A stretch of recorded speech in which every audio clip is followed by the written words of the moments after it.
Welcome back, ladies and gents. If you've been following my videos from earlier in the day today, you'll see that I've been in the process of building the Lego Creator Expert Fiat 500 set number 10271, and here we are, all done and finished. So I've set it up. As you can see, I'm just in the process of painting a nice little painting of the car. What do you think of my artwork? Does it look good? I hope so. I mentioned in a video earlier how cool it would be to have one of these models set in front of the new Lego Colosseum. Seeing as how on the photo there and on the box the car is sat in front of the Colosseum, and obviously Lego now make a Lego Colosseum, so if somebody wants to set it up, that would be great, and recreate either or both of the pictures using both sets. I think that would be really good. So I'll show you around the car in a second. I just want to show you what was easily, funny, the most difficult part of this build was this easel. Not the easel itself, but getting the sticker in the middle and straight. And I think I've about got it okay. What do you think? Is it alright? I don't know. It took a few attempts to get it in the middle with an even edge all the way around it. But it's a nice little feature. It's one of the things I like with a lot of the Lego Creator Series models, the fact that they do include these little extra items, like the Mini's got the picnic set in the boot, and the Beetle's got the things on the roof, you know, the surfboard and the cooler box, and the Mustang's got the extra add-on pieces for the raising the suspension and the different engine, supercharger and side exhaust, etc. So it's a nice little additional feature, and I think it just adds to the set nicely. So I'll move it out of the way and I'll show you the car in a minute. So that's the instruction manual. If you want to see a previous video, I go through the manual in some detail. I'll show you all the details of that. So have a look at my previous video for that. Move that out of the way. These are the spares which are left over. The black and white bits are actually for the other reg plates. They do provide the stickers there for the other reg plates, but I've not bothered using them. I'm going to leave them on the sticker sheet. You've then got a spare paintbrush and paints and some other little small bits. There's been quite a few spares in this set. I've put all the other spares in this little bag here, so there's quite a lot of spare bits in this particular set. Obviously, probably different for everybody. They might get slightly different spares, but that's what I got. So onto the car itself. So I've gone around the car in quite a lot of detail earlier as I was building it. So if you want to see the previous videos, I'll show a lot more detail about its construction and whatever, but I just want to show it now it's done. And I think it is really well done. It's really nicely shaped. The only thing that I have seen commented on some other videos I've watched myself online is that edge of the bonnet there, which is a bit flat. It needed to maybe be more round. I think that there is a way you could modify it. You could make it single thickness, so get rid of this internal plate, move those two plates off as well, and put some structure that sits further in, and then the bonnet could sit down and it could sit lower, which would reduce a big amount of that lip, which I think I might have a play around with at some point and do. The other thing that was mentioned was about the windscreen, because the windscreen's very flat, very rectangular, very sharp edged. They've got the sticker down the side to make up the A-pillar, but it could really do with either stickers around the edge or printed around the edge to make it appear more rounded, or maybe use a unique windscreen like they have done on the Ecto 1. So the Ecto 1's got that unique windscreen, which I don't know if we'll see it in the future on any other models, but it's certainly unique to the Ecto 1 as things stand today. So maybe they could have made a unique windscreen for the Fiat 500. Maybe they could have done. What do you think? But yeah, I just think it looks great. It's got really nice proportions, really nice shape. Probably been a bit harsh saying that about the windscreen in the bonnet. I suppose you could start saying there's ways of improving every model, but the designers have to work with what they've got to work with. So considering that they're building from standard Lego components, they've done a very good job. I like the little suitcase on the back as well, which which opens up, and the paintbrush and paints will go inside that, and it just easily lifts off the back as well. That opens up and you can see the engine. I showed the engine in more detail in a previous video, so you can go back to the previous video and have a look at that if you want. Underneath the front, now it's finished, is the fuel tank, which I showed in a previous video, but there's also a spare wheel in there as well, which is the same design wheel as is on the car, which is like that when they haven't got the centre caps in. Lovely little feature, I think, is the little fold back fabric sunroof. Just a very simple little mechanism, just a little hinge mechanism, bit of fabric, and it just folds back like so. Just a nice little feature to let some sunshine in as it's driving along the coast of the Côte d'Azur down in the south of Italy. Not the south of Italy, what am I talking about? I said the wrong thing then. I meant the coast of Italy on the west side. I've been there as well, believe it or not, and I'm getting my geography completely wrong, so just ignore me. I've showed a lot of detail of the interior on previous videos. It's what I was saying about some of the detail you can't see once the car is built. Like, for example, there's two little levers down there, and there's the handbrake lever, and you can't really see it once it's built. So have a look at my previous videos where I do actually show you the detail as I was building the car. Another thing I've mentioned, and is something I've seen on other videos, is how some of these yellow bricks are quite translucent, and in the build these bits behind this are grey, and the grey is actually showing through the plastic. So you can see how yellow the rest of the paint is, the rest of the plastic is, but then you've got the grey showing through from inside because the plastic, this yellow, is quite see-through. Same on the roof as well. These two pieces in the middle are identical to the two outer ones, but there's black pieces of Lego inside there, and as you can see the black shining through the plastic because it's quite see-through.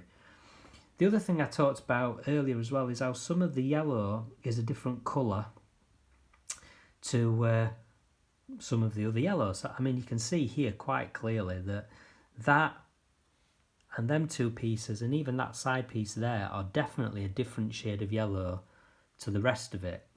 You know, it shows up really, really well in this light. It shows really well on this camera. Just how different a shade of yellow they are. In one of my previous videos, I mentioned these bits in the door. See them there, which are a different colour. Them just two pieces on that side, but there's more on the other door. And again, you can, oops, just dropping it. Try again. There we go. So you can see there that them bits there on the door are quite a different shade of yellow.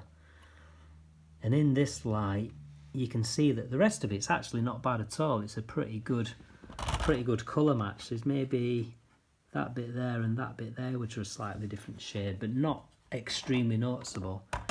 They are certainly the most noticeable bits on the car. That, and that, which you can see are definitely a different shade in this light. When the camera refocuses, it all looks the same colour, but when you zoom in, you can see the difference in the colour. Quite considerable difference. So that's the only negative, really.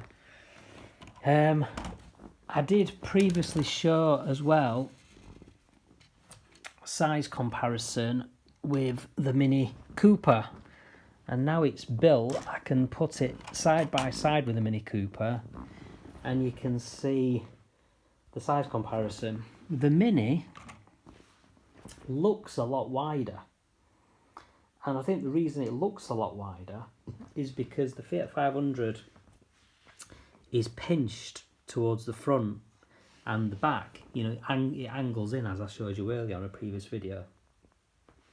So the front looks massively narrower than the Mini, and you look at it direct straight on like that, it looks hugely narrower. But as I showed earlier, the actual width of the body, door to door, believe it or not, is identical. The distance from there to there, there to there is identical, and I showed it in one of my previous videos. And it's a real optical illusion that the Mini looks so much bigger when it's actually not. The Mini looks wider because it's got the wheel arch extensions. If you take them off, then the body, wing, door to door, either, is actually identical. But it's just an optical illusion that the 500 looks so much narrower. The other thing as well is that the windscreen of the 500 is the same width as the Mini windscreen, but the Mini has got the A-pillars out at the side of it. So again, that gives it the impression of being wider, because the 500 is 2 brick depths in before it gets to the window, whereas the Mini is only 1 brick depth before it gets to the A-pillar. So you think of 1 brick, 2 brick, you're then into the glass the same as you are on the 500. The 500 window is also taller by a full brick than the Mini. The Mini is shallower. The overall height of the models is more or less identical. If you look at them straight on, the overall height is almost exactly the same. But it is amazing how much bigger the Mini looks, even though it's actually not. It's just purely an optical illusion. Anybody who's got both models, put them side to side and you'll see what I mean. If you look down from the top and you can see the full width of the 500 compared to the Mini, you'll see that the width door to door is actually the same. And it's a lot easier to see on my previous video, so have a look at that. Also the length, if I just move them, line up the bumpers front and back, they are actually identical length, bumper to bumper. The Mini's slightly longer at the front because of the fog lights, and the 500's longer at the back because of the overhang of the suitcase. But the actual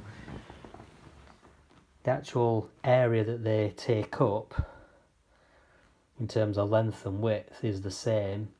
The only difference again with the Mini being the wheel arch extensions that make it wider. If you took the wheel arch extensions off, they would be the same overall width.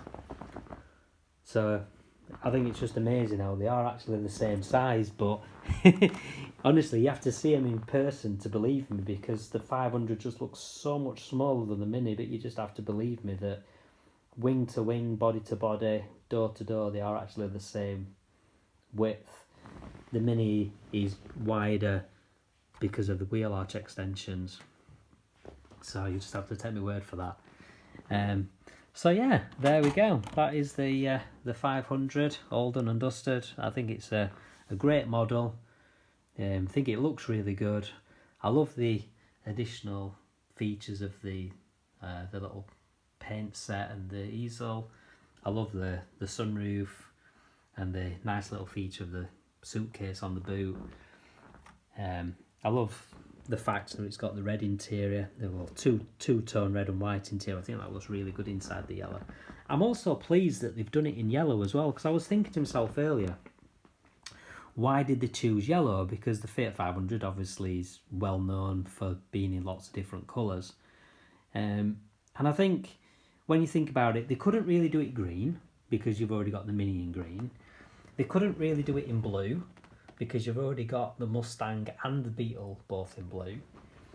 Could they have done it in red? I suppose they could have done, but obviously you've got the camper van that's red and white. You've also got the Ferrari F40, which is red. That's one of the creator series that I haven't got, sadly. I never got myself the F40. I suppose they could have done it in white, but obviously you've got the Ecto 1 in white. So it's quite nice that they went for this nice, bright, summery yellow. So I actually really like the yellow. I think it looks really, really cool. It really suits the car. I suppose they could have done like another blue, like a baby blue. They could have even done pink, but then that probably would have put off some purchasers who didn't want a pink car. I know even the yellow will put some people off, because a lot of people don't like yellow cars. So, but I think it's a nice colour myself and a nice looking model. So anyway, so that's it for now. If anybody wants to comment, please do. If you want to see more videos like this, please let me know, because I'm hoping to get the next Lego Creator model when it comes out. It's supposed to be coming out in the March this year, the 1st of March 2021 as we stand at the moment. There is rumours of it being a Porsche 911, the next model, and I've seen one picture on another thing on YouTube of it in white, so maybe that's another reason why they didn't choose white for the 500, because maybe the next model, which is going to be a Porsche 911 if the leak is correct, that's going to be in white, so they obviously wouldn't have wanted two white models in a row. So I'll have to wait and see. So if that does come out in March, I shall be no doubt buying it and I'll be doing a build section, a series of build videos like I have done for this and like I have done for the Ecto 1. I haven't done videos in the past with the other models because I wasn't doing YouTube videos of this type back then. I've done some videos of the Beetle, but not build, more modification videos. So if you want to have a look at them, please do. So please browse, subscribe if you like what you see. If you want to see more things like this, I'll carry on doing them as long as people want to see them. Okay, so until next time, cheers, bye.